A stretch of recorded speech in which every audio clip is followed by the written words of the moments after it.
Hi, I'm Julie, and we are students at Florida State University College of Law in the Human Trafficking Exploitation Law Project, working to end child labor practices in the cocoa industry.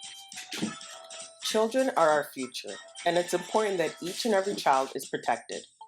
During Halloween, we all love seeing the smiling faces and hearing the happy chatter of children as they eagerly watch candy bars plop into their bags.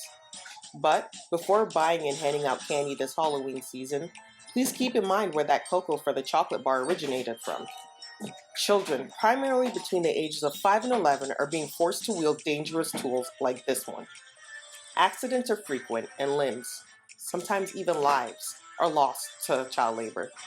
Imagine a 7-year-old being forced to wield this machete to harvest the cocoa that makes treats just for us. Sadly, he and his counterparts will likely never taste the end product. Remember, safety, happiness, and the overall well-being of children everywhere should be prioritized. And as of now, not many companies are committed to eradicating this form of child labor. It's time for us to speak up with our wallets. The cocoa industry is known for nearly 20 years that children are used to harvest cocoa beans, working in dangerous conditions, and they've promised the U.S. government that they would work to end this practice. However, instead, they've missed every deadline and have made over $1 trillion in revenue off of these practices. During that time, they've spent less than 0.1% to actually end child labor practices. Now, we know that it can be done. There are great companies out there like Tony's Chocolonely who simply pay a few $100s more per ton of cocoa beans to provide a living wage to plantation owners so that the child labor practices can end. We are asking the cocoa industry to do the same. According to the Office of the United States Trade Representative, the United States imported $169 million worth of cocoa from Ghana and a whopping $734 million from the Ivory Coast in 2018. 2 million children whose labor produced this cocoa have been trapped and forced into this horrific life, making only about 85 cents a day.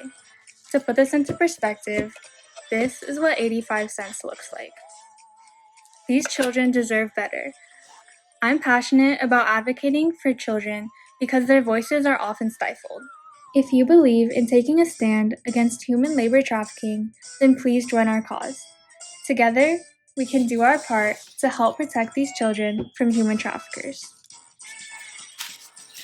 Here at the Human Trafficking and Exploitation Law Project, we are asking the Department of Homeland Security to work with U.S. Customs and Border Patrol to uphold U.S. laws prohibiting the importation of goods produced by any form of child labor. The U.S. is a major consumer of chocolate with $900 million worth imported in 2018 from countries known to use child labor. Limiting this intake, even for a short period of time, could have sweeping changes.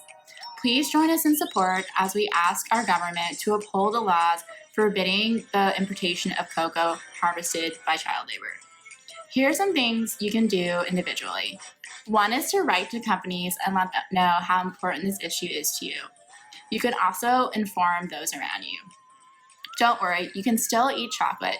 Just purchase chocolate with a fair trade label on it like this one.